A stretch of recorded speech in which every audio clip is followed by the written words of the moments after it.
Russian, and he's lived some time in France as well, but he's now a naturalised Belgian rider. So his lotto team will try to get him home today, but the red-hot favourite, Frank van den Broek.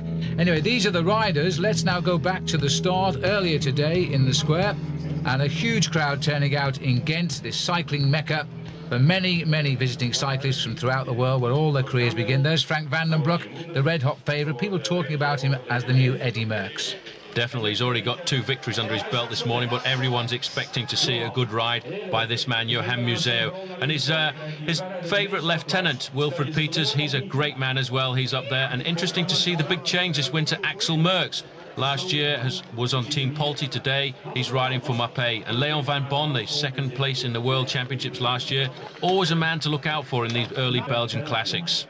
Franco Ballerini, we often talk about him as the man of the classics. He is so consistent, winner of Paris-Roubaix last year for the second time, and that's still to come, of course, but this will be valuable preparation because there's plenty of cobblestones over the route today as well, which, by the way, is over 202 kilometres.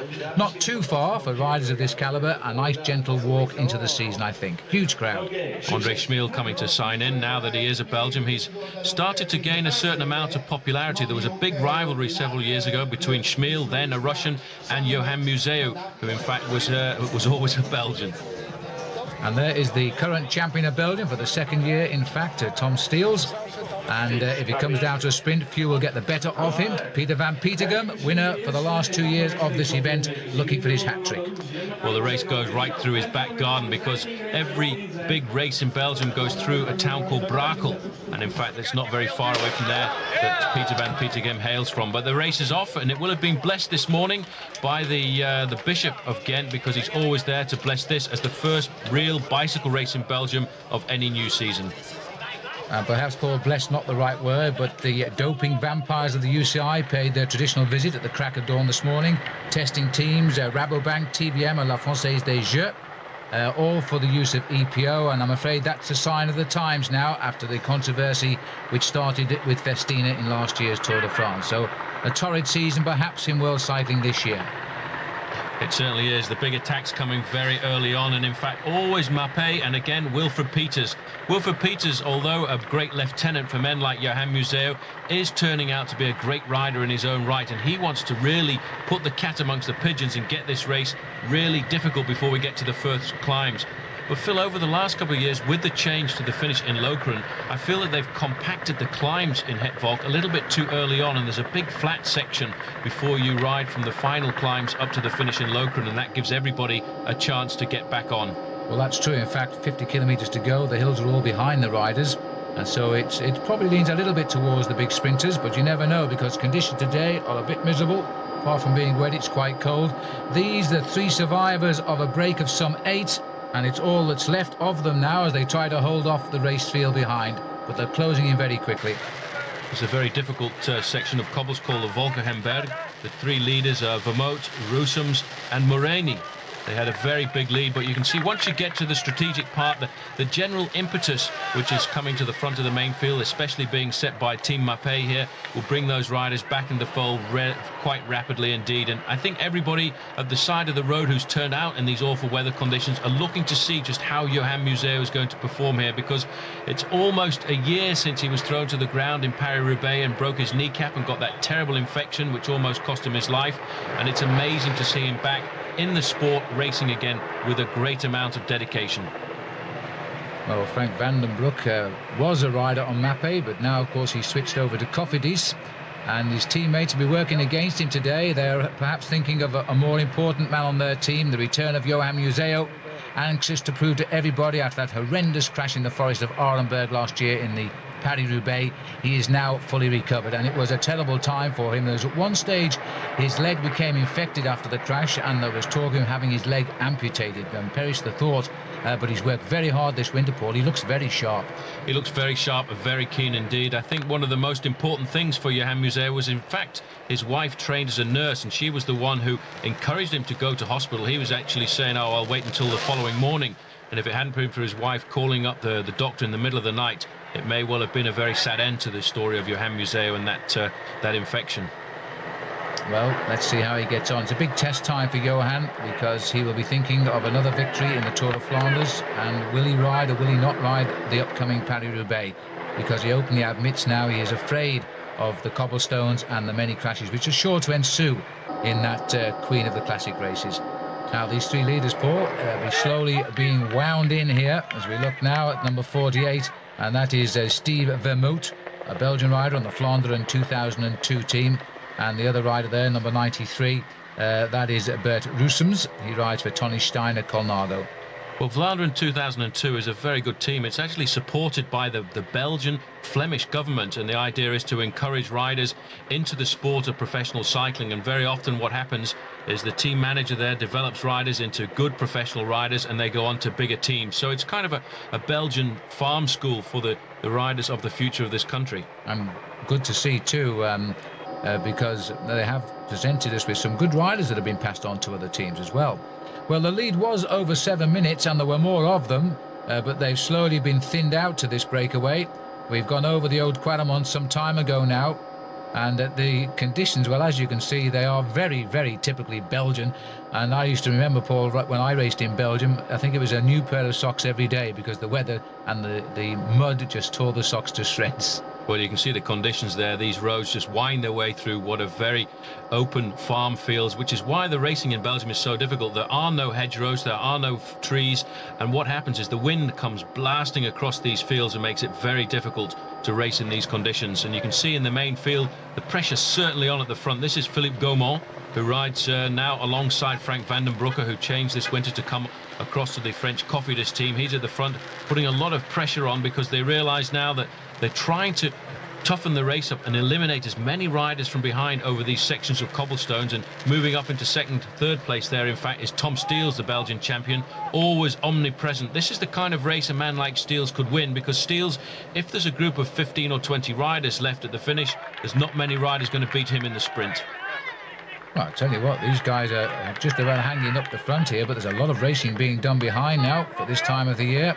They're obviously pretty confident in Cofidis that if they can get Frank van den Broeke back up to the head, then he might do something good in this race right at the start of the season. He's had a little bit of an interesting sort of warm-up. He spent some time in Mallorca training, and he's had one or two silly crashes, and he doesn't seem to be the best of bike handlers, I'll have to say that about him. But then, of course, he is only 24 years of age. Certainly is, but he comes from a very big cycling history. His brother, his uncle Jean-Luc, in fact, is the team manager for the Lotto squad, and in fact his first professional team was Lotto, but there ended up being a bit of family friction there, and he left halfway through a season and went to join Johan Muser with the big Mappé squad. And then he seems to have fallen out with Mappé and switched across this winter to come across to the French Cofidis team, who are looking for some way of proving that they are one of the big teams in the world. They've had an awful lot of bad luck. They signed up Fondriest, who ended up having a year full of injury. Then they signed up Tony Rominger, who crashed out of the Tour de France with a broken collarbone. And obviously they'd also signed up Lance Armstrong just before Lance was diagnosed with testicular cancer. So now, with Frank van den Broeke, Cofidis have a lot of hopes that they will pull themselves to the top rankings of the world teams. Well, the mass man of the three here is Christian Marini. He was the one rider we did mention to you a little bit earlier on. But the three of them are still working together. They look pretty tired to me. Flashing through the frame there is Max van Heeswijk, old mate of Paul Sherwin's, actually, when they were together on the Motorola team. Max was the rider, by the way. Paul was the public relations officer. Most people couldn't tell the difference. They thought I still looked so fit. But I'll tell you one thing. Max van Heeswijk is a very good rider. And he's, again, another of the big changes this winter. He was on the Rabobank team, the Dutch team, which is looked after by Jan Raas. And he came across this winter to take part in the Mappé team. And I think Max is a man who will actually grow a lot more with this big, strong Mappé squad. And I can see him winning several races this year. Well, he's having a little dig here now to try and liven up and get some interest in the chase down of these three up front so they can get on with the serious stuff. There's no way these three riders will survive to the end. They've seen their breakaway reduce steadily, not just in time but in numbers as well. These short stab climbs are hurting the riders in that breakaway. And we've caught the odd glimpse too of the face of people like Christian Marini, and I think he might be rather welcoming the capture, which won't be that far away. But Max has already had one victory so far this year, a stage of the Tour of the Mediterranean. He's a very good sprinter, but the kind of sprinter who needs an uphill finish. And I think as he develops, because Max is not that old a rider, 26 years of age, came into the sport after a very good start in BMX racing, and also was a black belt in karate. In other words, don't mess about with him in the sprint, I would think. Remember how he got away and won that stage in the Tour of Spain? I think it's 2 years ago now. He jumped away, everybody thinking Max was a sprinter. He really did outwit them, jumped with about a kilometre to go and hung on to win the stage. He'll always win races, Max will. He's that sort of bike rider. And now on a team like Mapei, with a lot of strength around them, we might well see him having a great season. But at the moment, he's trying to get a reaction going from the chase.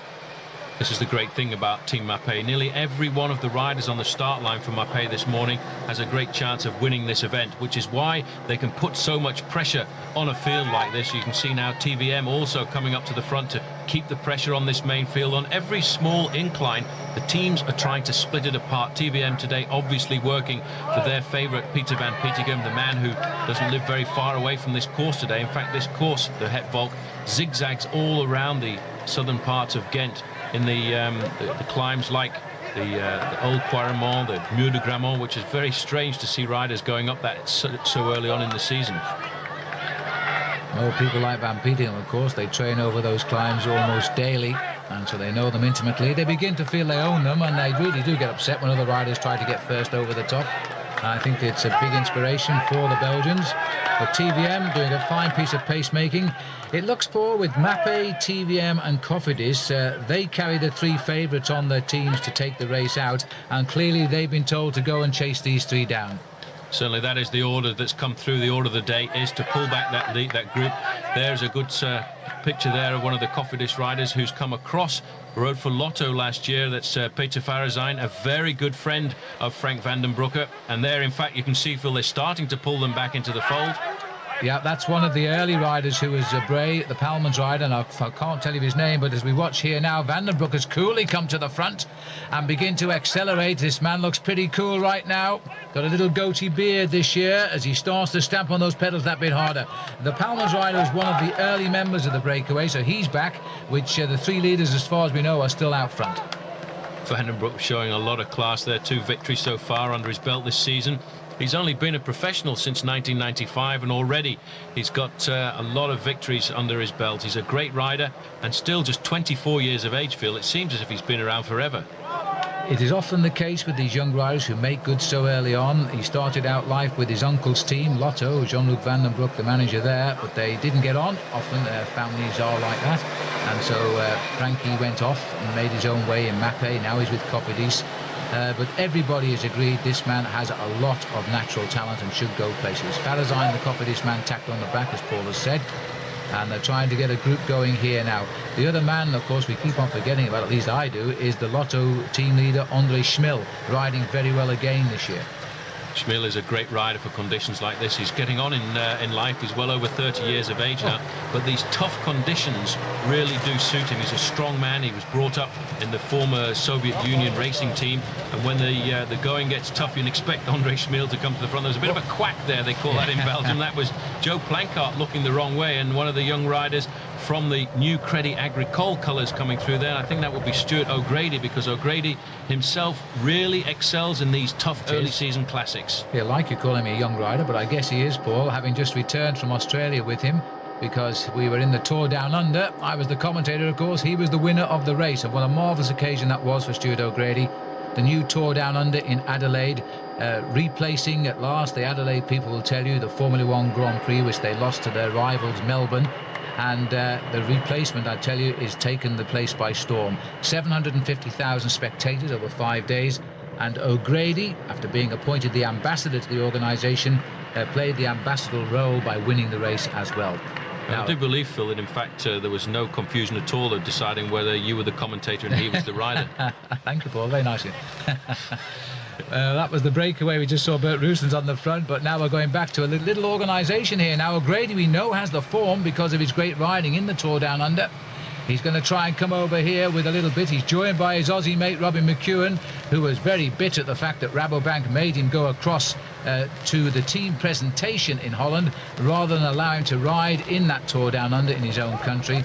And the same applied to Pat Jonker, also a member of the Rabobank team. And Pat, to even make matters worse, lives in Adelaide and couldn't even ride that new event.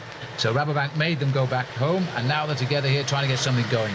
Some serious boys moving across to this breakaway as well. Phil Tristan Hoffman is the TVM rider in the group there, and also Lars Mikkelsen riding just in front there for the Française des Jeux, but they're not going to let them get too clear from the front, and a lot of organisation coming to the front of the main field. But you can see these are the conditions that Belgian bike racing is all about. The rain is coming down, the roads are dirty, and you're going through real sodden fields. And after the bad weather we've had over this last week, it really has put a lot of filth onto the roads, and at the end of this day, a lot of riders are going to spend a long time in the showers trying to get clean. Well, it's better to be in a little breakaway than in the middle of this lot, I think, because the spray off the wheels and the constant nervous tension as you try to dodge the slippery corners or the roads running away. There's Joe Plancard on the right-hand side there. Moving up very close to the front of this main field was Johan Museo in third place. So big Johan looks very much as if he's back in great shape because he's riding right at the front of this main field. He knows this race intimately. All of these Belgian riders will have ridden and trained over these cobblestone sections during the winter, which is why they come to the front at the right time. Well, the pressure on at the front, and we're into the last 30 kilometres of racing here, where the hills are now behind these riders as they try to sort out the attacks. But it's interesting to see some of the names that are coming up there, like Enrico Cassani from the Polti team. I never expected to see him. There's big Magnus Backstedt going through for Credit Agricole. Remember, all the GAM boys now riding in the new colours, which took effect after last year's Tour de France. And it looks as though that may be Schmill gone clear. Well, that looks like one of the Lotto riders. In fact, it looks very much like Schmill, and chasing him straight away, Stefan de Jong from TVM. The big rivalry, I think, as you've said, Phil, in this race today is Lotto against TVM against Cofidis. And I would think Cofidis is slightly the weaker team because they've only got one or two strong riders to help Frank van den Broek when it comes down to the finale here. And Bert Dietz is the rider for the Nürburgring team there. He's wearing number 131 with the blue jersey. Keep getting a quick sight of him there. Well, Nürburgring had a good start to their season too, racing in South Africa. They got a couple of stage wins there with Jürgen Werner. And now it looks as though Bert Dietz, who's come across to the Nürburgring team, has been up in the front quite a bit. There he is, his second wheel at the moment as well, on the back of the TVM boys. And there's a few riders that are sort of shouting at each other now because they've actually lost the momentum again. And once you sense the losing of the momentum, it is time to put in an attack. And this looks like Wilfred Peters having a go. There's Wilfred Peters once again putting the pressure on, but big coverage there, as you said, by the Nürburgring team from Germany, getting across. They're always putting men across, and again it's Dietz trying to look for that move.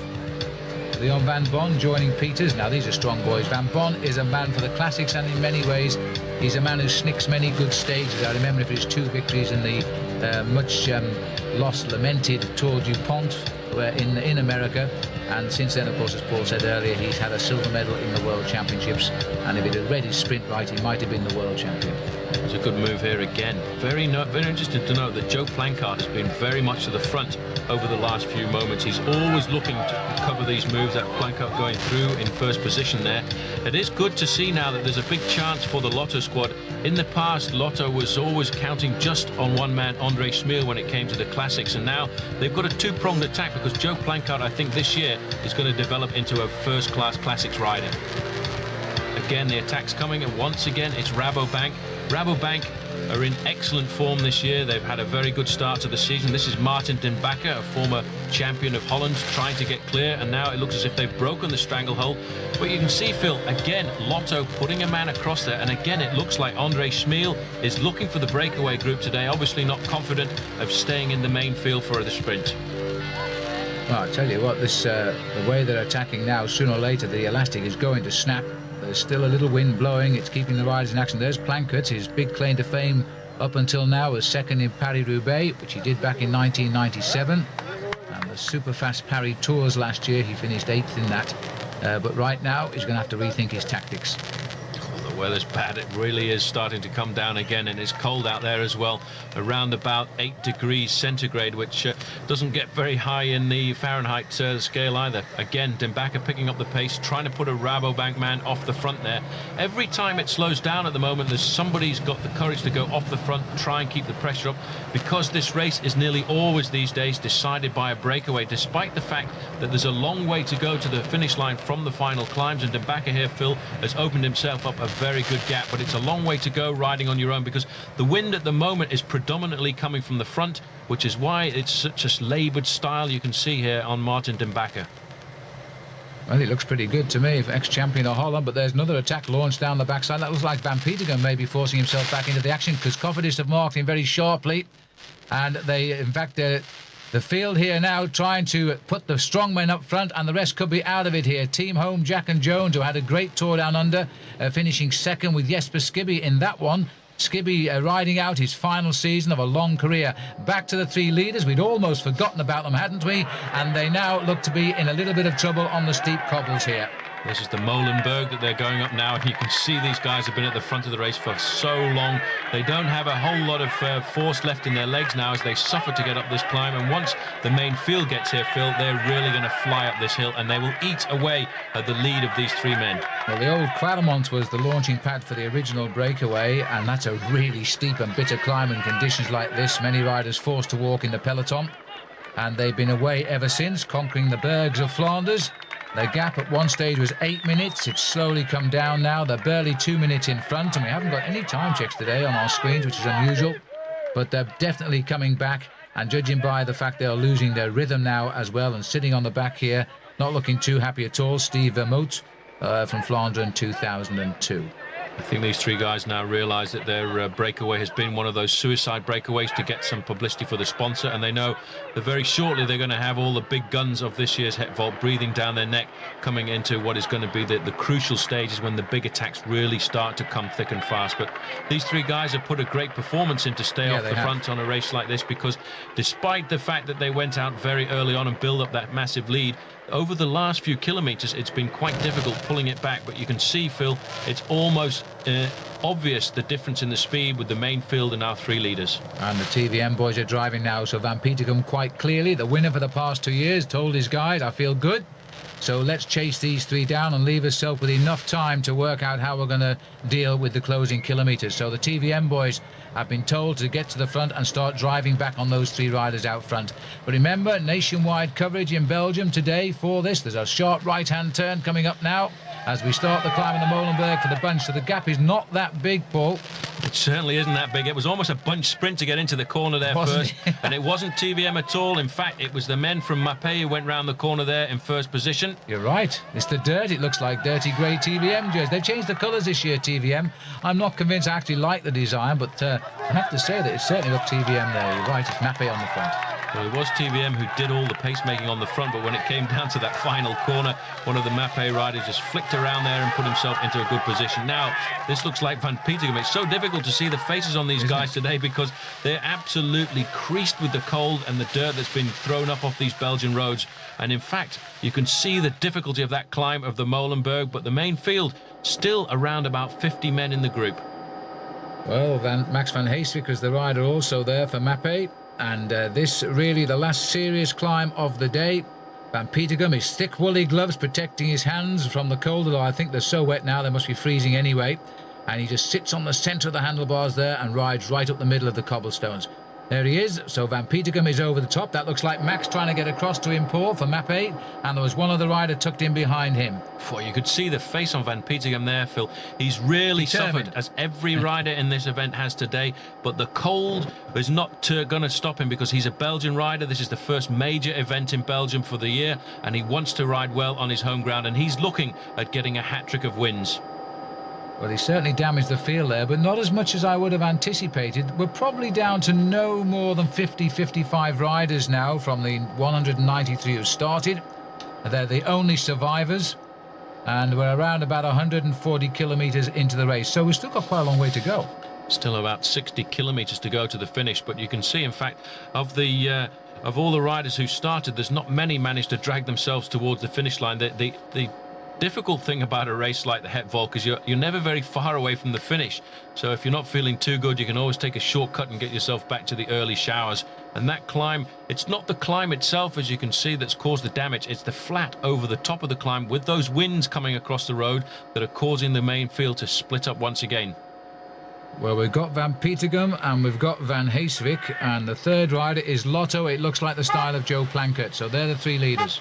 Three young riders too. They've got across there, but they've only got about 50 metres advantage over the main field. And Van Heeswijk doesn't want to cooperate with these two riders because they are two of the major favourites before the start. In fact, it is Joe Plankert. What Van Heeswijk will be doing today is he will be playing the team lieutenant, sitting at the back there, making sure the brake doesn't get off the front, because I do feel today that Mappe's banking on a man like Tom Steele's winning. They're trying to keep a big group, and Steele's is still in there at the moment. Well, it's not going to work either, because I think probably with Van Petegem and Joe Plankert, two big names clear. The other teams are chased down immediately. They've not even allowed them time to get into the rhythm. That was a serious effort by Van Petegem, and now he wants some more help from the rest of the race that they've joined in to see what they can make of it. The field, I think, is split. Well, this could be 10 or 15 riders slightly off the front here. It has split just over the top of the Molenberg. That acceleration on the flat part, and good to see Tom Steele's was in there. Yeah. And this is the nervous part for these riders. Plankert there looking over his shoulder, trying to see just how far behind the rest of the group is, because they have split. You can see them there. Still, it's only about 50 yards to those remaining riders behind.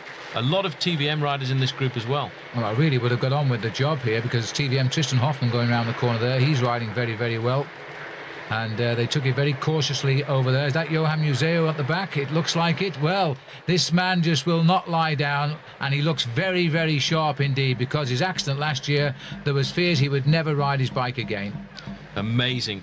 But this man can read the races. He's got the power, the form. He's been training all through the winter to get himself ready for the start of this season. There he is, onto the back of that split. He knew where it was going to happen, and he cruised right across to it. Just trying to see if we got a glimpse of Frankie Vandenbroecker in this leading group, and I'm not sure he is here. There's Tom Steele's, though, who was his teammate, now his rival. If they take Steele's to the line, he'll take a lot of guys to beat him, and he knows it. Number 106 there is Leon van Bon, and rider number 23 just sitting there at the front at the moment of Fabien Duvala, one of the Belgian riders. And there is Frankie Vandenbroecker, so he's in the breakaway. So this is a solid move now. I'm surprised they're not trying. Well, they are now. They seem to have sorted themselves out. They've got themselves going a bit now. And one of the riders from Credit Agricole. Oh, no, they're coming up, Paul. No, Vandenbroek is bringing them up. Look, Paul, he's in the chase group here. Oh, he is too. And in fact, one of the Credit Agricole riders there, I think, was Stuart O'Grady now. Schmiel is going off the front of this group. He realises the danger of letting that group come back up there. And this is the moment when you really do need to attack. Once the groups start to come back together, that's the ideal moment to launch a counter-attack. Again, Mappe covering the move. Schmiel has tried to go off the front, and Tom Steele's right onto his wheel. Schmiel a little bit depressed by the whole thing at the moment. He's a superb classics rider. He has more places in the top 16 classics, I think, than the majority of riders. Possible exception, Franco Ballerini at the moment, of the current Racing Boys. But it's not going to go away. It is an intriguing race, this, and clearly a lot of riders feel they have a chance of winning it, because every time they start a move, somebody else chases it and shuts it down. Well, the man who wins this race today is going to be the man who's managed to keep himself warm for as long as possible, because it is unbelievable the weather conditions. In fact, the temperature dropping down during the course of the race today, because it's gone down to 4 or 5 degrees. And again, the attack coming from Lotto. This time it's Joe Plankert going off the front. All of these attacks, Phil, they're never getting more than 20 or 30 yards. But what it's doing is putting big pressure on the rest of the field. So, one of the rare survivors of the Française des Jeux team tagged on to the back. And Museo still watching the moves and still riding really on top form at the moment. But the rain in Belgium at this time of the year is not the best. But people like Museo, with the career he's had, he knows all about that. It's only in the latter part of a terrific career, during which time he has been a world champion, green jersey in the Tour de France. He's only started to get bad luck in the latter years, Paul. Until then, he had a virtual trouble-free career. Yeah, I think it's one of the unfortunate things about being a top bike rider. Sometimes once Lady Luck starts to turn against you, then she stays against you for some time, and hopefully that will be the last bit of bad luck that Johan Museeuw has had, because he's had some very unfortunate luck in the past, and that last crash in Paris-Roubaix last year was almost fatal really for Johan Museeuw, and I hope he does recover and races for a couple of years, and it may well be that he'll go to the Olympic Games in Sydney in 2000 to represent Belgium, and I would think after that we'll see Johan Museeuw walk nice and calmly into retirement. Like all cyclists, he'd probably want to be a television commentator as well. Yeah, why not? It's the easier job, isn't it? So De Walle here at the front for Lotto, and taking up the pace now, Servais Knaven, former champion of the Netherlands. First race he ever won, I think, is after he turned professional, and he became the champion of his country. There's Stewie O'Grady, still feeling good and holding his form he found in the Tour Down Under at the end of January. Van Heeswijk also riding a very good race today. Once again at the front there, Servais Knaven putting the pressure on. Joe Plancart has done an awful lot because he's in all of these little moves. Now I think that seems to be the tactic for Team Lotto today. Plancart is the man who's following the moves, and Andre Schmil is the man trying to instigate a small group off the front. So they're covering it and working it out together. Van Heeswijk looking very good, but he doesn't want to push too much because he wants to make sure that the right combination of Mapei riders goes into that break. And the right combination, I feel, has to be Tom Steele's, because if we can keep a group of 15 or 20 riders together, then Mapei have got a great chance of winning. Well, at the moment it looks like we've got more like a group of 50 riders have come up to the front there and regrouped. There's our gentleman from Radio Tour. Now, this is Max van Heeswijk. Would like somebody to come and give him a hand again now. He seems, with the benefit of a new team, has really worked hard this winter to get some early form to impress the Mapei boys, because he's riding very well today. As we race towards the end now, Jesper Skibby's in there too, and I think that might have been Skibby who shot off the front pole. The Mapeis are chasing him. Well, that was Skibby. Skibby's got great form. He's a good rider. He's now on a smaller team, which doesn't put too much responsibility on his shoulders, which means, in fact, Skibby can race the way he wants to. He's been in the back of the pack for some time there, and Skibby leads them round the corner there, followed by Steven de Jong. And once again, one of the riders from Mapei coming across there. This looks again like Johan Museeuw is trying to get in there. Now, still trying to sort it out again. Another Mapei boy getting involved now is Daniele Nardello. A little bit of a sprinter, but it's nice to see in Belgium he's found his way to the front of the pack at this late stage of the race, because they're still trying to reshape this race. Skibby, though, as I say, going into his last season as a professional bike rider, the Great Dane. I always think of a dog when I say that, but that's exactly what he's been. And now the group here just trying to keep an eye on Wim Face, another man for Lotto. Lotto have placed a lot of men up here to do work for Andre Schmil. They certainly have. It's strange to see, actually, Jesper Skibby riding in the Jack and Jones team. It's his second year on that squad, but for so long he was regarded as a TVM man. It really is a shame to see him with that red and white jersey on his shoulders. But he's been developing a great team, home team Jack and Jones, starting out as a second division team, but they've scored a lot of points in the Tour Down Under with his second place overall stage wins. They've got the King of the Mountains as well in that race with Christian Andersen, so they could well be heading up to being a first division team. Now Van den Broek, Paul, has tried to go clear. Well, that's amazing. Frank Van den Broek, he's got hardly any teammates in that group at all, and he's decided to go out and put the pressure on. He's got hardly any clothes on at all to ward off this cold weather, just a thermal jacket on, a gilet, and he's opened up a very smart gap there over the rest of that group. A good timed attack. Well, he's waited, he's watched everybody have a little dig and done nothing. He had to chase to get up to the split. He did that. And now he's trying to see what he can start himself. Remember, the breakaway is still up front, but they can't be very far ahead. And I don't know why, but we have been given no actual time checks on them at all today. It's always difficult in conditions like this. Even Race Radio, I think, is having some difficulty keeping control over the race at the moment because of these atmospheric conditions. Johan Museeuw coming across there, Andre Schmil nipping onto the back, and good again to see Stuart O'Grady taking advantage of that early season form of his to slip into this move here in the Het Volk. O'Grady, if it does get to the finish, would bring a serious challenge to a group like this because he's got a very fine sprint. It just shows you the versatility of somebody like Stuart O'Grady, you know, because 3 weeks ago he was racing in degrees of 110 down in Adelaide, and now he's here in the cold and the heavy rain. His body's still giving him every bit, and he's in this chase group. and it's the same names throughout the hour or so we've watched this race, Paul, who are in the front now, and now the TVM realising that their man hasn't made it. Well, they lost out there. They didn't have the right man in that group, and that's going to put pressure on them. We're looking here now at the big organisation. Surveys Carnarvon comes to the front. Everything today for TVM has been done for one man, and that's Peter van Petegem, the winner of the last 2 years. The big pressure, they realise a man like Frank van den Broek, Johan Museo and André Schmeel are up there, but Van Petegem looks very calm. No panic at all on his face. He's just leaving it up to the team, but they're being shadowed by Tom Steele. So again, Team Mapei have played a very good card here. They've got Johan Museo up there, takes the pressure off the sprinter, and he just has to sit there behind the grey guard. And it's interesting to know, Paul, that they seem to have all of their riders still in the race, TVM, which at this stage, to get them all into that lead group says a lot for the fitness of the squad. And they're all got to the front now, and they're trying to tow what is turning out to be the remnants of the 54th Omloop Het Volk at the moment, because they're all sitting behind TVM saying thanks very much for pulling back Jean-Luc Van den Broek and André Schmeel and everybody else up front. The gap is there, but it's not going to stay. Well, in fact, that group of 5 riders is spreading out across the road a little bit. They don't seem to be working too well together. Van den Broek is the keenest to come to the front. And in fact, there are 2 riders from Lotto up there. So André Schmeel has a teammate there. That's Chris Peers, who just went to the back of the group. So Lotto in the ideal position at the moment with 2 riders working here. But you can see the energy Frank van den Broek is putting into this group. In fact, of 6 riders, I didn't see Peers come across, but he's definitely there now, as is O'Grady and Johan Museo just coming into the picture. And it looks to me as though they're losing the impetus here, because they just can't put themselves together properly, and the TVM are very consistent in their chase down at the back. André Schmeel, 3rd in this event last year. And there's the breakaway, Paul, and we've at last seen them, and just in time, because I think we're going to see the chases bringing them back.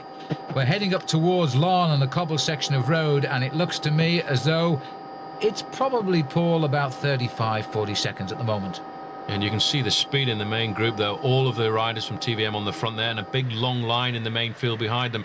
These 3 guys have survived for a long time in today's race, but it's almost over for them, because very shortly they'll be pulled right back into the fold. They now know, because all the cars are being pushed forward, the gap behind them is being cleaned out by the race referees to keep the race as straight as possible.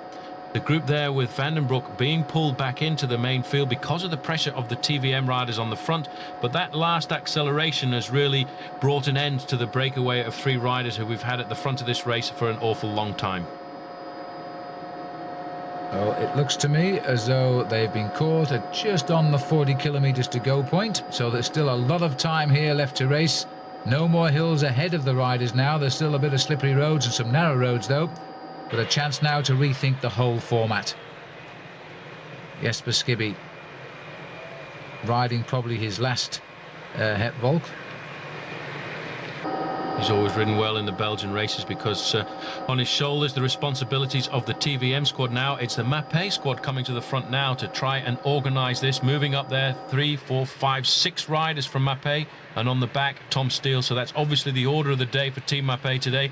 Keep the group as big as possible, keep Tom Steele's in there, but it's going to be difficult, because as we come into the finish in Lokeren, there are a couple of very tricky sections of cobblestones where in the past a small breakaway of 7 or 8 riders has managed to get clear, and each time Tom Steele's has always managed to miss out and end up in the back half of the main field. Skibby, 34 years of age now, his birthday in just over a week's time. So he's going to be riding through his 35th year as he stays professional for one last time.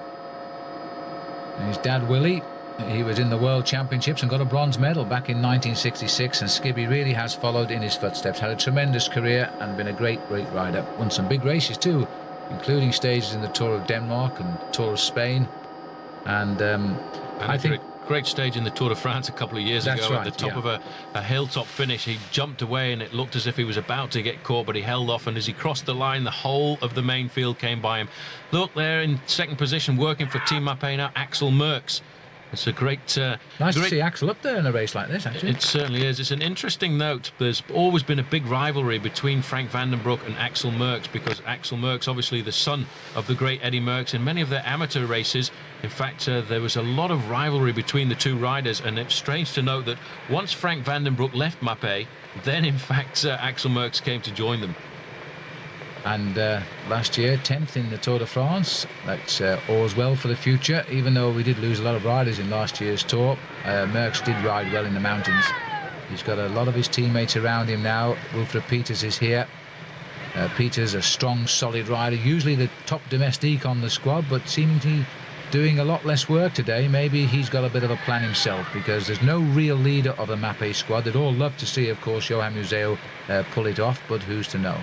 But it looks very much now as if this organisation is for Tom Steels. You can see Steels there just sitting on the back wheel of Max van Heeswijk, and that would be a very difficult move to beat, because if Max van Heeswijk were to lead out Tom Steels at the end of this race, then I would think not many people would come past Tom Steels. But the man with the brain in this team has got to be Johan Museeuw. He is the tactical man. He's the man who I feel took over the title of King of the Classics after the retirement of Sean Kelly, because he's been so consistent as a Classics rider. And it's going to be interesting in a month's time when we come to races like Tour of Flanders and Paris-Roubaix to see just how that man Johan Museeuw is going to respond. But Jesper Skibby here is putting everything he can into this, heart and soul and body, trying to survive, trying to push the energy right up to keep his body warm as well, because it really is a difficult day out there. His advantage over the group, just 30 seconds at the moment, and with that organisation coming from Team Mapei, I don't think he's going to stay there for too long. Well, I'd like him to stay there and win the race. That'd be great, great results, especially for him and his team.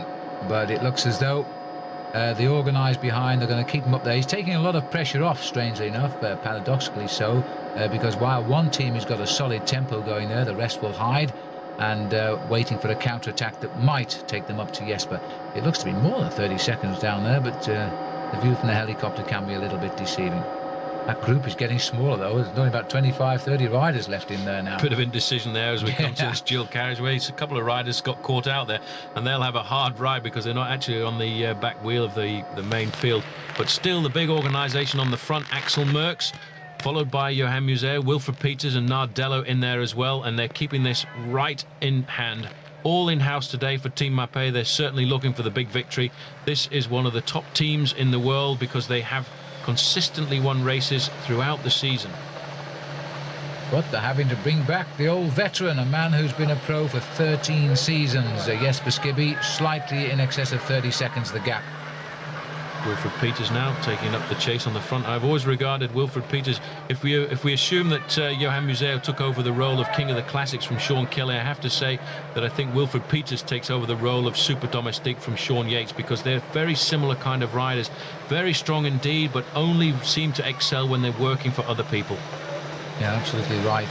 They get as much pleasure out of seeing their team leaders win as they do out of winning the odd race themselves. What a beast on the front there. He's been at the front for quite some time now. And it's a strange mindset, a domestique. You get into a mindset, you don't think about anything. There's no tactics involved. You just come to the front and you keep turning those pedals. All you're thinking about is keeping the pace up, keeping the speed high so that there are no attacks, and working for the team. There's nothing at the back of your mind except just keeping the pressure on. And that's what he's doing. The roads are still wet and a little bit glacial. It's still very cold and it's most unpleasant, but these are Belgian races in the spring. Not quite the spring yet, I suppose. We're just tagging on to the tail of the winter, but spring's just around the corner, we hope. And we hope for a good racing season, certainly with the spring classics coming up. Well, this is probably springtime in Belgium, definitely, because these are the kind of days you expect in Belgium. Axel Merckx moving up into second place. It seems very much as if Johan Museeuw, just sitting there in fourth position all the time, is controlling this chase. He's actually orchestrating it, trying to keep the group nice and compact. And obviously the man in fifth place, Max van Heeswijk, there has been given the designation of looking after Tom Steels, who's lying currently in sixth. This is a great squad, well drilled, well organised, and they're looking today for the victory for Tom Steels to try and make sure that Team Mapei can have a great Belgian victory. Nardello on the front. In fact, almost apart from Max van Heeswijk, the only foreigner who slipped into this team, because it is very much the Belgian side of Mapei Quick Step taking part in Het Volk here. That's right, little Nardello doing his bit at the front, hoping his Belgians will take it out. I guess they've left Max near to the sprinter Tom Steels, Paul, because at least Max also is a good sprinter and would be a perfect lead-out man, I would think. Absolutely. If you get a lead out from a man like Max van Heeswijk, he really will put him into orbit if he can. You see how he's actually shadowing him there. You've got the 4 Mapei riders on the front and then Max van Heeswijk in 5th position. And all the time you've got Tom Steels just following him like a pilot fish, because he knows that is my wheel. And when we come down to the final kilometres, I'm going to stay right here because Van Heeswijk is the man who's going to keep me close to the front. But in fact, Tom Steels getting a little bit swamped there by 2 of the Rabobank riders moving up round the outside. Well, you know what they say about the Dutch. They're pretty aggressive bike riders, and they know exactly what the tactics are too, and they've got the quality in this breakaway to win it as well. In the inset there, the man who's just up the road but out of sight at the moment, Jesper Skibby of Team Home Jack and Jones, and this is his big effort now, and it's got to work, otherwise I think he'll be tagged onto the tail of the peloton when it finally picks them up, if that's the way it's going to be. That group has definitely reduced in numbers again. You can see a lot of riders are falling away because of the cold, I think, today, and the pressure over the climbing section of this 54th Het Vault, because riders in a race like this get eliminated from the rear. There's been no major attacks. We did have that long breakaway of the 3 riders who managed to survive for an awful long time until 40 kilometers to go. But really what has happened, a lot of riders have been eliminated on the repetitive ascensions of these Flandrian climbs. And now Jesper Skibby trying to hold out, but it's so difficult on this final 40-kilometer section because it's flat all the way down to the finish line, and one team has taken the responsibility of the chase, and I think really Jesper Skibby is just holding on. He's surviving and hoping that he won't get caught, but I think really it's on the cards that soon the big Dane will be back in the main group. Well, I don't think there's anybody in that pack to help him. I've not seen any of his teammates left in that pack, so he's going to have no friends back there. And there are so many good teams back there with their team leaders intact that I don't see this possible. But it would be nice, because certainly there's no more hills to break him up. We do have a nasty cobble stretch of road to come. And once they start to approach that section of cobbles, the main field will notch it up a little faster as well, because they'll want to go into the front of the group in the first 4 or 5 positions for that section of cobblestones. And again, Wilfred Peters, you can hardly recognize his face there. The cold has really left its traces on the faces of all of these riders there.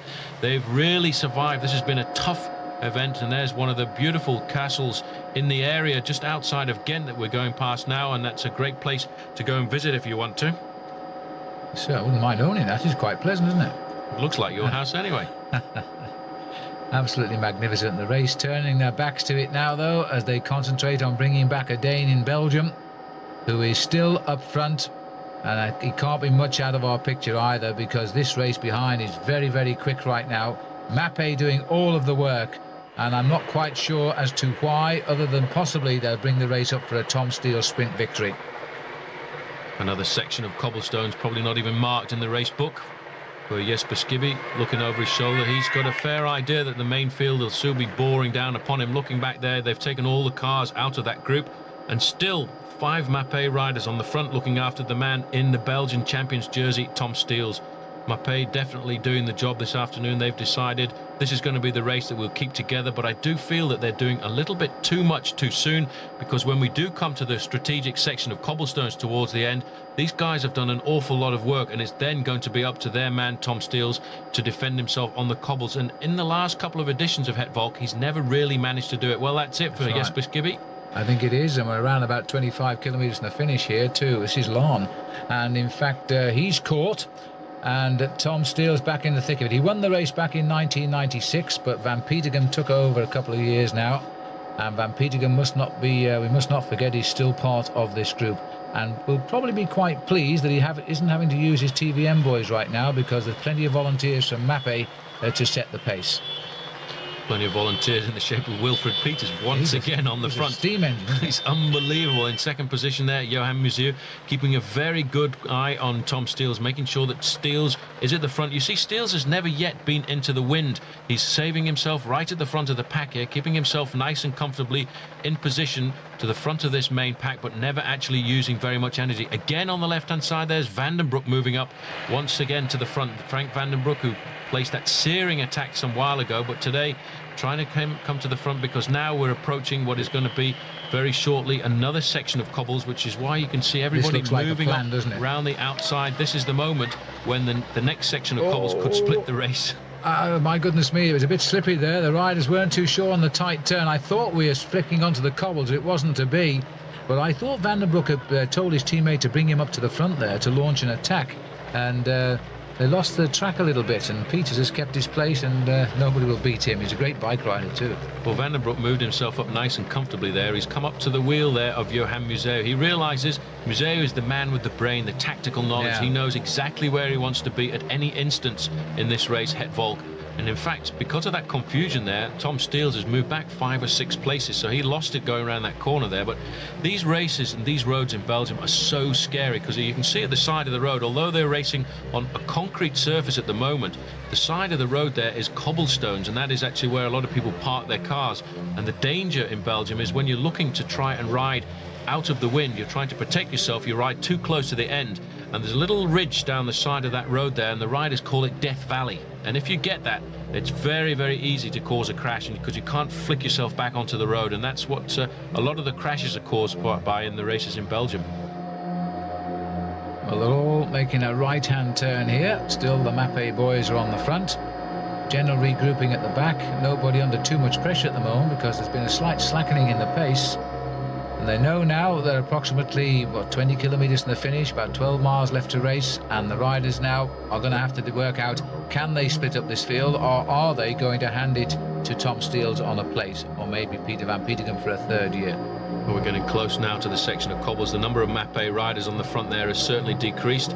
Leading the round, Wilfred Peters. Second place, Johan Museeuw. Third is Tom Steels. And following that trio of Mappé riders, an ex-Mappé rider, Frank van den Broek. Gently does it at the back. Oh, very gently does it. Almost overshot the bend there, that Cofidis rider.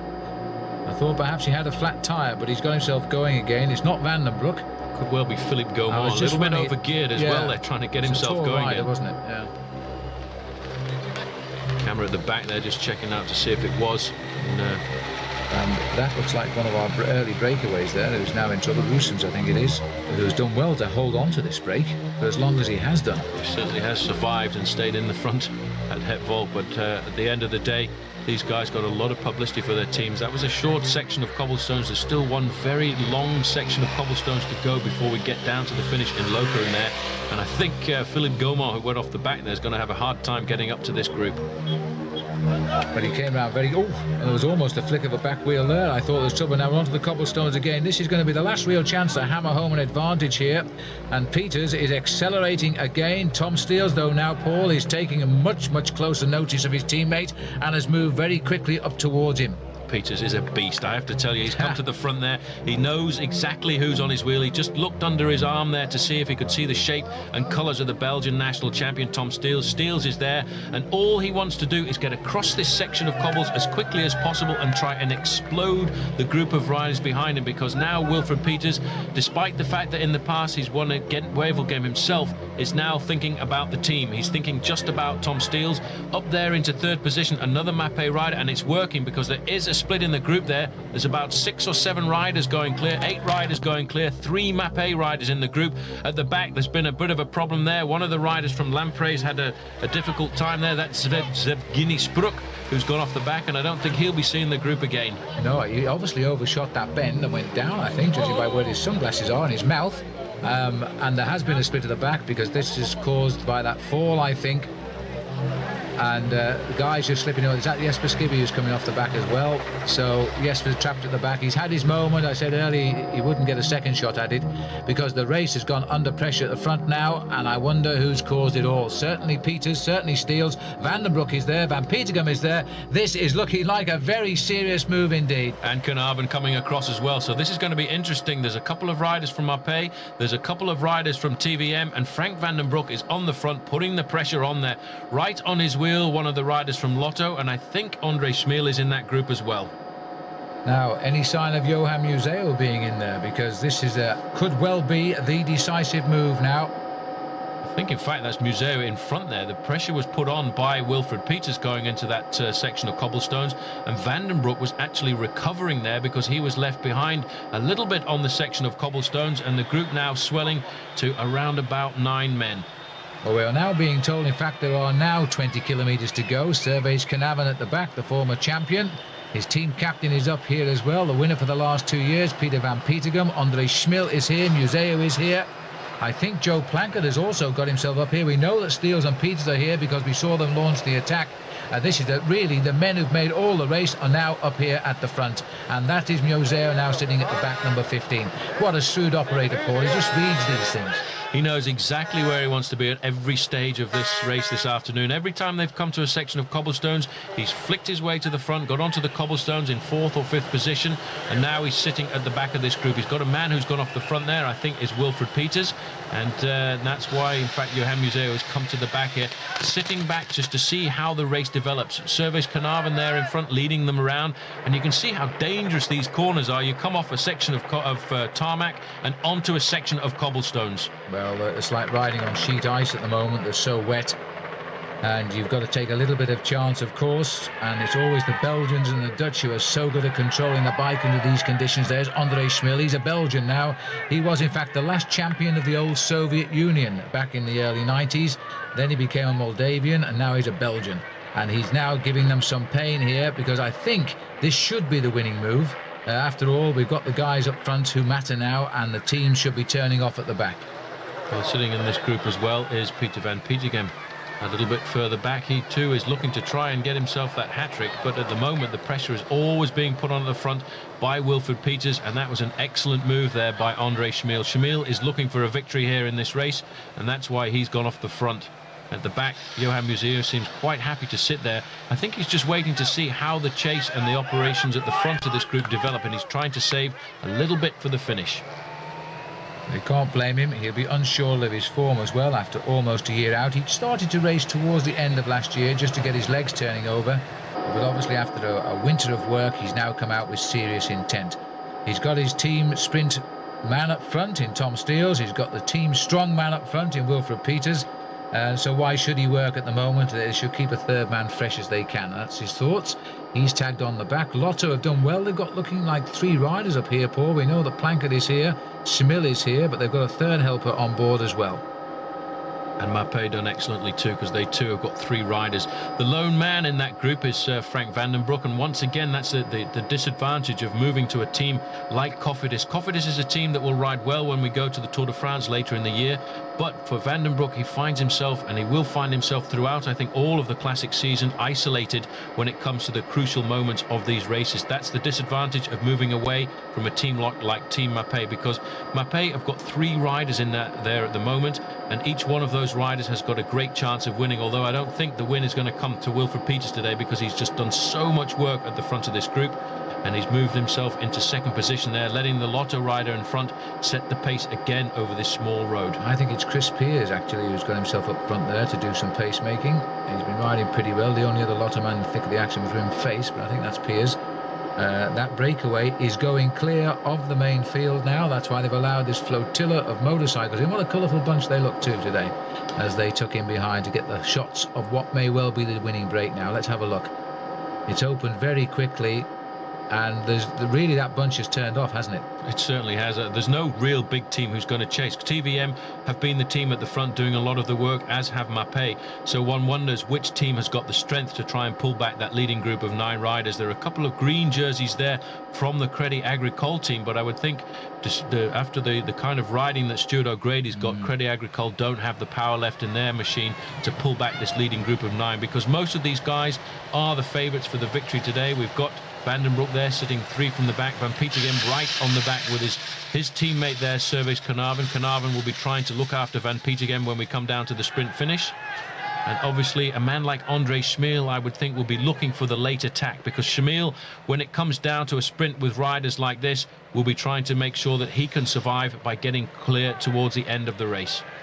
Another section of cobblestones, and I'm sure if we could get to the front of this group again, it would be the shape of Wilfred Peters on the front, and a little split again appearing there as we accelerate over these cobbles. Well, unfortunately our brave cameraman has got himself at the back now, and until these roads widen out a bit, oh well, it looks like we've got a forward shot here now, so we do have a camera up front. And it is, in fact, Wilfred Peters on the front. It is indeed, and being trailed by his sprinter Tom Steels, who isn't helping him at all. But I'm sure if he wins this, will be the first to say thanks a lot, Wilfred, for another fantastic day of pacemaking. And there are no hills over these last few kilometres, Paul, but this constant change of direction and these long stretches of cobbles, it does add to a nice variety for the bike riders. And of course, it has been a very good race this year.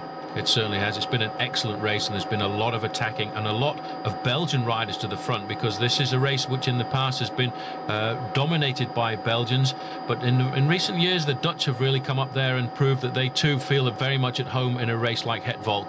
And I do not know whether I agree with the change to a place like Lokeren. I always felt that it should have been Ghent, as it always was, and it is very difficult with having the hills so far from the finish. But today, with these sections of cobblestones in there, the sections of cobblestones have become the strategic part in the latter closing kilometres of this race. Still sitting on the back, Van Petegem. I like Lokeren because in one of my very few cycling great moments, I finished third in a race there. And I couldn't tell you where the finishing line was now. It's a long time ago. Well, I'm pretty sure that's why the organisers moved the race back to there. Thank you very much. You're very kind. Right, back with the leaders of what is the 54th edition of Het Valk. Het Valk, by the way, is the name of the sponsoring newspaper. It simply means the people or the folk. And this has been a very, very good bike race today. It's giving us a nice uplift for the start of the long cycling season. Still to come, of course, Paris-Nice and Tirreno Adriatico and the first classic Milan-San Remo. Then the World Cup will be upon us. Van Petegem looking very nervous, coming up alongside his teammate Servaes Knaven here, a former champion of Holland. In fact, Peter Van Petegem, a former amateur champion of Belgium. A very good rider, turned professional for PDM, and then kind of lost his way a little bit and ended up on a small team Trident before moving forward. And I think now that he's moved up to TVM, is developing into a very good rider, always in the thick of the action when it comes to these tough semi-classics like the Het Valk. TVM team now called TVM Farm Friet, which is co-sponsor, which is a chip factory almost, because they eat plenty of chips in Holland and Belgium. Leon van Bon, now he's missed out and left to do something about it or not. He's called up a little bit of help from his Rabobank team, but I think they're the big losers today, Paul. They certainly are. There wasn't a Rabobank rider in the leading group of 9, and Max van Heeswijk very happy to sit on the wheel of his former teammates there. Van Heeswijk riding to the front now, riding for Team Mappé, is sitting there in 3rd, 4th position, just leaving it up to his old teammates and probably casting his mind back to last year and thinking, God, if I was still riding for Rabobank, I'd have to be doing this. Yes, he's probably quite relieved now that after all his hard work, and he did plenty of it, Max van Heeswijk today, has seen that the 3 men he wanted get in that breakaway. And so he'll be relaxing now, job done, and just watch these wheels as they try to bring back the breakaway, which I don't think they have a chance of doing now. The gap has gone out to almost a minute. Very difficult indeed, because all of those riders in the front group feel that they've got a great chance of winning. 3 riders from Mappé, 3 riders from TVM, so they will work in earnest to make sure that that group survives all the way to the finish. And this group of riders behind is down to around about 20 unities now, and I would think not very many guys in that group really want to go to the front. They're just hoping to survive this Het Valk and get to the finish and get to the showers as quickly as possible. Yeah, nobody helping. They're all sitting line astern on the Rabos. This sponsorship, by the way, out of Holland, apart from their top flight first division pro team, they have an elite amateur team, they have juniors, they have school children, and they come right through from the very basics to the top team. And you can imagine that the riders on the up-and-coming teams, their one ambition is to be like these boys and ride the big classic races, and why not? Looking back from the helicopter there, it looked very much as if that gap had come inside the 1 minute. So the Rabobank obviously having a certain effect on the advantage of this group. Wilfred Peters there, his face really marked by the cold weather today, and Andre Schmil now taking a greater interest in operations at the front of this group. Well, Schmil looks pretty cool as well. And he's relying on the pacemaking by his teammates. And in fact, his teammate there, it was Wim Face, it wasn't Chris Pearce, so it's Face who got across. Because there's 3 Lottos in this breakaway, and they're banking on Andre to finish it off. 3rd last year. I have to say, these are awful races when you ride in these weather conditions. Your fingers start to get so cold, it's very difficult to actually change gear at a moment like this, and you try and find a gear that's comfortable and keep your fingers away from the gear levers because it is so difficult. You can see the faces on these riders are so marked. There's an attack going. Johan Museu. Yeah, he's gone, and he sat at the back, watched and waited. There's 1 or 2 heads flicked there. They saw it as Museu. And now the counter-attack has come, because this man they rate, even though he missed all of last season with injury. Well, what a man. Yeah, Johan fantastic. Museeuw is definitely back. He waited for the moment when everyone was starting to look at each other. Teams was talking tactics, and Museeuw knew that was the moment. A moment of hesitation. There is always a moment like that. Carnarvon now has given up. Shamil takes up the chase. Look at the move now by Tom Steels. He's moved right onto the back wheel of Shamil. He's going to do everything to make sure that nobody chases Johan Museeuw. Well, he's won most races in Belgium, but he's never won this one, Johan, as he now tries to go. But not surprisingly, Paul, just about everybody with a chance in this race has jumped on him. Another move now. Vandenbroek goes down the outside. They pull back Johan Museeuw, and now the next attack is coming. This kid has got so much acceleration. He's hardly got out of the saddle now, and he's picking his way through the motorbikes. They're using them to his advantage, and now Vandenbroek has gone clear, and that is a good move by him. Well, he's waited till they've softened up in the counter-attack. Now Schmil wants them to start chasing. He's realised the seriousness. Nobody going. Yes, he's called his teammates up as Andre Schmil to try and bring them back. I tell you what, the Lotto team won't be too happy with having Frank Vandenbroek off the front, because I know even though coming up, it looked as if there was a Mappe rider trying to get across there, and in fact it is Peters who's come across. He's the man who's worked on the front all the time. When he's seen the danger of his former teammate going off the front, he's nailed him back. And a big deep breath, and he's in there. But that's incredible. Now we've got two riders clear, Mappe and the Cofidis. That means Lotto and TVM are going to have to do the counter-attack. We've got Servais Carnarvon on the front here. I'll tell you one man who's not done an awful lot of work in this group over the last few kilometres is Joe Plancard. He's been sitting back, leaving it up to Schmil, leaving it up to Face to do all of the work, and he now is in an ideal position. But the brake has gone off the front, the two riders, Frank Vandenbroek and Wilfred Peters, so that puts the pressure on TVM to nail them back. And 7 chases 2. And the wind coming in from the top left-hand corner of our screen. They've got a gap, Paul. The chase is on behind, but it's just seems to be locked at the same distance at the moment. Well, after a race like this, it is so difficult to nail it back quickly. They've just got to hope that they can eat into that advantage metre by metre, just pull them back slowly. Vandenbroek completely on his own. He knows now that he's got to put everything into the success of this group, because nobody's going to counter-attack if he gets caught, because he doesn't have any teammates to help him now.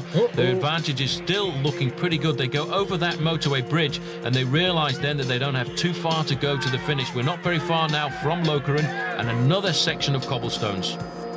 And it looks as though Wilfred Peters is still playing the policeman. He's not helping Vandenbroek at all. I think he still hopes that Museeuw and Steels will come back up here. Well, he's done a lot of work. He won't have the acceleration. He won't have the power in his legs to do anything against Frank Vandenbroek. And now it's turned the tables a little bit, because he's on the defence now rather than on the attack. He'll be hoping that he can just sit there behind Vandenbroek, recuperate a little bit before they get to the finish line, and also hope that the group behind, powered by TVM now, will bring his sprinter up, Tom Steels. Steels again riding to the front of that group in second position there, right on the wheel of, I presume, one of the riders from TVM who must be putting the pressure on to try and pull this back. Looks as though Windface is having a bit of trouble at the back there now. Just gone under the 10 kilometres to go. That's only 6 miles to the finish, you know. We may have seen the winning move here. And Wilfred Peters, who's been the workhorse of the race, has got himself in it, and is not offering any assistance at all to the man who started off with great form last year, Paul, Frank Vandenbroek. He won Paris-Nice. He also won Ghent-Wevelgem, second in Flèche-Wallonne, 6th in Liège-Bastogne-Liège. Had a tremendous start to the Spring Classics last year as well. He's a very good rider. Everybody says this could well be the Belgian that they've been waiting for, the new man to walk into the tyre marks of Eddy Merckx. He's riding like a true champion. It's very difficult to ride when you don't have support in races like this, and he has been completely isolated, although in the early part of the race today, Philippe Gaumont did a lot of work for him, and now Team Mappe have gone on to the defence. It looks now as if Joe Plancard has come to the front to put some serious pressure on the front of that leading group, and they're starting to nail back the two attackers now. But you see how difficult it is, and all this just on one man, because Peters is sitting there and Vandenbroek is setting the pace, and they really are at the limit of their effort now, I think, as they come towards what is, what are we, 196 kilometres, 197 kilometres covered now. So those legs at this time of the year must be just about on the limit. This is the final section of cobblestones. This is the section of cobblestones where the race has been decided over the last couple of years.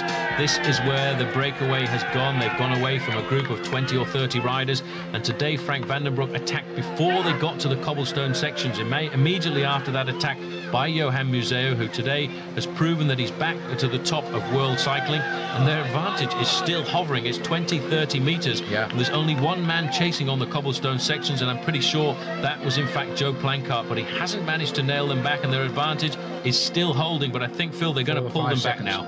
They have to on this long straight road. The chase will get organised, and then they're sure to pull those two riders back into the fold. Well, Plancart wants some help. The TVM guys are going to give him some as Plancart swings off now. It's in the end, Smill's going to have to do some work himself. It looks like Smill also moving up, but they're going to have to organise themselves very quickly, because we're going into the last few kilometres of what has been an extraordinary race today. And this man, I'd love to see the face now of Wilfred Peters, and there it is. He's taken a few. He doesn't exactly look tired though, Peters, and I'm just wondering if he might pull one off over on Van der Broek, Paul. Well, psychologically, he'll be feeling a little stronger now, because he knows he just has to sit behind Frank Van der Broek. He's got two very good men behind in Tom Steels and in Johan Museo, so he will sit there, and that will put a lot of psychological pressure on the young Belgian. 24 years of age, he's been professional since '94, and he will now realise, he knows Wilfred Peters. They've raced together on Team Mapei for a long time, and he knows how difficult it is if you try and drag a man to the finish. But there's a certain amount of disorganisation coming to that group behind, and nobody's really chasing, and their advantage now has gone out to around about 10 seconds.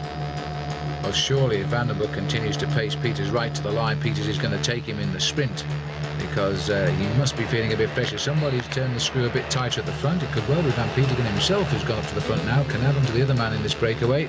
And still hanging in there at the back is grim face of Lotto, or has he just cracked? He's finding it a bit difficult right now. Well, he's done a lot of work for the team, not thought about himself, yeah. But you can see moving up into second place.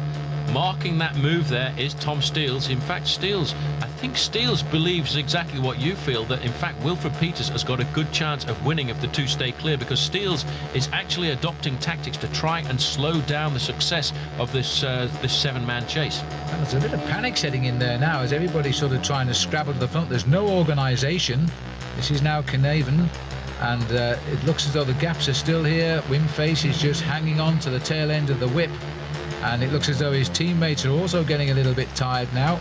Joe Plancart there has moved to the back of this group. Plancart has tried over the section of cobblestones to pull it back. On the front there will be Andre Schmiel. Schmiel, always a man who does never give up at all. He's got his arm up there. Come on, boys, there's three of us. We've got to chase down Van der Broek. Jean-Luc's not going to be too happy if his nephew wins tonight, because there's still a bit of animosity in the family circle there. You know, this is showing signs that they might win this race, because they are flat out at the moment. They are not organised, and I'm not so sure anybody here has the legs left to bring that breakaway back.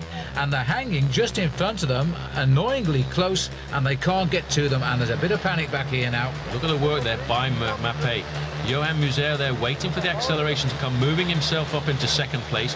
That is having an effect of breaking down any organisation, and immediately Museo moved into second. Tom Steels moved into third. They're slowing this down because they feel that Wilfred Peters is the man who could beat the young upstart Frank Van der Broek. And that gap has opened now. It is open to about 10 or 15 seconds.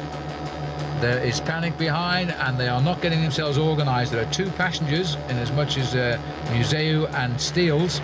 This man is streamlined and riding like he is a man possessed today. I've never seen him once look around to Wilfred Peters and say, give me a hand. He's just going for it. He must be very, very confident. Great position on a bike as well, very far back over the saddle. The kind of rider with an awful lot of power. You can see he gets low down. I think he would make an excellent pursuit ride. He's got a great track position, and this man now is trying to recuperate. Psychologically, Wilfred Peters in second place has the responsibility for Team Mapei to win this race. He's got two men behind who've got confidence in him. He's been given his chance, regarded as a great domestique, but today he has to try and win this race. He's sitting on the wheel of Frank Van den Broeke, allowing Van den Broeke to do all the pacemaking. But look at the face on Peters. That is real tough day, but he's starting to recover. The glint coming back into his eyes. For a Belgian to win Het Volk, it's almost second best to winning the Tour of Flanders. Well, if these two stay away, we'll be certain of that, that's for sure. As both riders now heading to the finish, both from Belgium. And the Cofidis rider, Frank Van den Broek, is now primarily a French speaker too, has never looked for any help from his compatriot here. He knows that, in fact, Peters would like to see the return of the chase, and here they are. But I'm not so sure about Museo anymore now. He's sitting also at the back. We know that Wim Face is just about going to hang on to this group, if he does hang on to this group. So he's going to be no help in the chase down. Steels won't help in the chase down. Paul, this is showing all the signs of a success now. This looks very much as if nobody's really got the will and the desire to organise the chase. I'm surprised really that the Lotto boys can't get themselves together. But the big problem is they've got two of their leaders in the group. They've got Planckaert and they've got Schmiel. Schmiel is thinking about the possibility of attacking on his own towards the end. Planckaert is now thinking about his sprint. So that takes away the ability for those guys to chase. It's now TBM. And you know, all the time, Steels is coming up there in the red, yellow and black jersey of the champion of Belgium. He's doing all the work as we go under the banner now. 5 kilometres left to go to the finish. 5 short kilometres, and it's nice to see that Peter van Petegem has got himself in more or less the decisive move yet again in a Het Volk, having won it for the past 2 years. But I think now his chances have just gone through the rain and out the window, because that breakaway, I don't think he's going to come back now. They've just all shut down, they're looking at each other, and they've said, that's it, the leaders are off and up the road. And you have to hand it to Van den Broek, because that was touch and go for a few kilometres. It certainly was. I was convinced after the cobblestone section they were going to come back. But now you've got Johan Museeuw on the front. Lotto's team manager, Jean-Luc Van den Broek. Come on, boys. Chase down my nephew. We've got to pull him back. After all, he did have a contract with Lotto, and when he actually walked away on the 1st of April, a couple of years ago, to sign up with Team Mappé. Van den Broek, as you said, Phil, he hasn't looked over his shoulder once at Wilfred Peters, but he realises the law is the law. And in fact, out on the road there, he knows that Team Mappé will be expecting Wilfred Peters to sit on his wheel, and he's never once asked him to come to the front to work.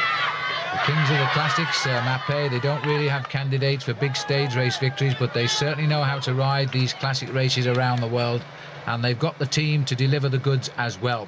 And it looks as though the visit by Jean-Luc Van den Broek has forced poor old Wim Face to get to the front, but there can't be much in those legs now. He's just gone under the 4K banner to go, which is 2.5 miles, and they must be a half a kilometre ahead now.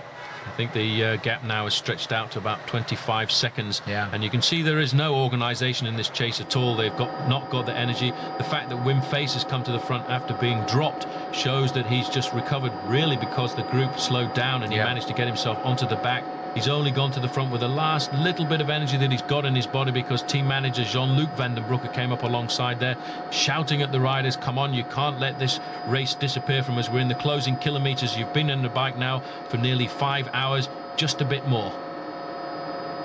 Well, there's the pan from the helicopter, and it is a long way now, because those few vital hesitations have caused this to open. Wilfred Peters has probably had a look over his shoulder, knows now it's all down to him, as it looks as though he's making ready for the sprint. Just doing up his jacket. I thought he was going to take his jacket off there for the sprint. It was a bit late for that, wasn't it? Yeah, he's obviously just making sure everything's nice and tight to make sure that nothing happens when we come. Look at the position of Van den Broek there. He's got his hands right over the handlebars. A lot of these riders still trying to adopt that low-profile clip-on position, which has been banned by the international governing body, but all of the riders seem to like it. They're all trying to adopt it, and it's a shame, really, the UCI have banned those clip-on bars, because at the end of the day, these riders will still adopt that position, even though the bars are not there. That is the big long road in front, Phil, and the winner is going to come from those front two men. Absolutely. Jean-Luc Van den Broek or Wilfred Peters. Many would say Wilfred Peters has been the man of the race, been such a great domestique, riding for the others. Now it's down to him.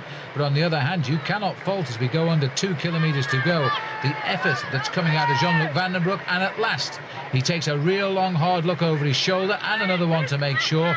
He will see that long straight road which we have just seen, and he won't see anybody coming back now. Just over a mile to go to the finish. How's he going to deal with Peters now? Well, it's going to be difficult. These two men know each other. They've probably shared a room together when they were on Team Mappé, so he will know exactly the strengths and weaknesses of Wilfred Peters. He looked over his shoulders there as they went over that bridge to see just how far back the rest of that group was, to give himself some confidence, and now he can start to ride a bit more tactically.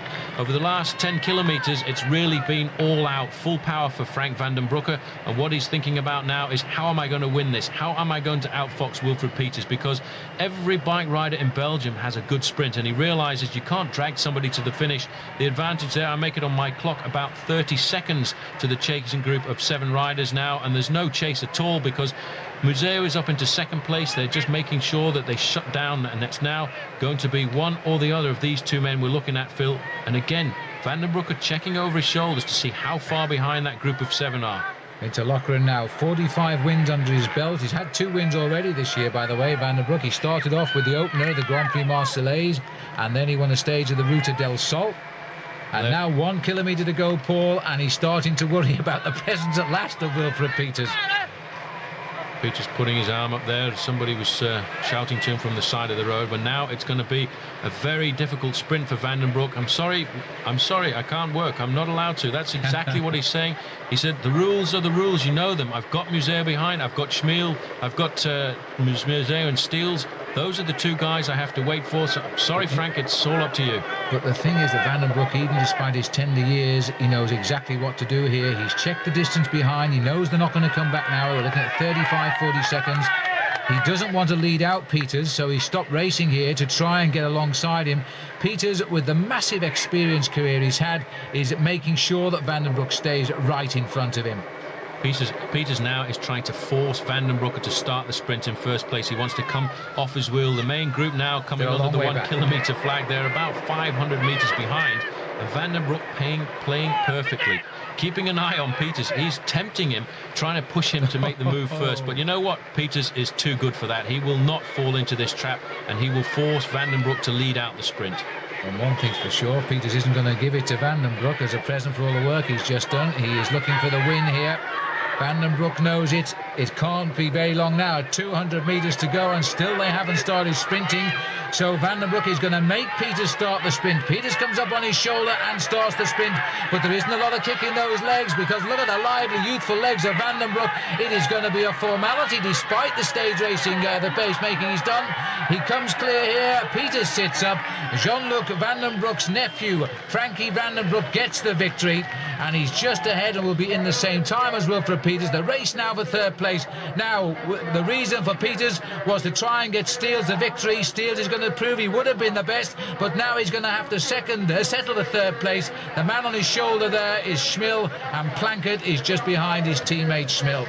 And they come in very, very black and bedrabbled. I think Johan Museo got 6th place there, Paul, but there's your winner. Great move by this young man, 24 years of age, and he rode like a martyr there. Tactically, he played it perfectly. He slowed down in the last kilometre only, kept a very good eye over his shoulder to see where the rest of that group was, and he still had the youthful explosion as he came up the line to put a big gap between himself and Wilfred Peters, who, if he hadn't had to do so much work for Team Mappé, would have pushed him a lot closer than that. But Frank Van den Broek is going to be endeared by the Belgians for this victory. Absolutely. Win number 3 of the season for him, and the first classic in the Northern Hemisphere. There's a huge trophy, and it is a big trophy, though it can't be that heavy. He's holding it with one hand. As we look back at Loughran and what has been a remarkable 54th circuit of Het Volk, we hope you've enjoyed it. For Paul Sherwin, I'm Phil Liggett saying until the next time.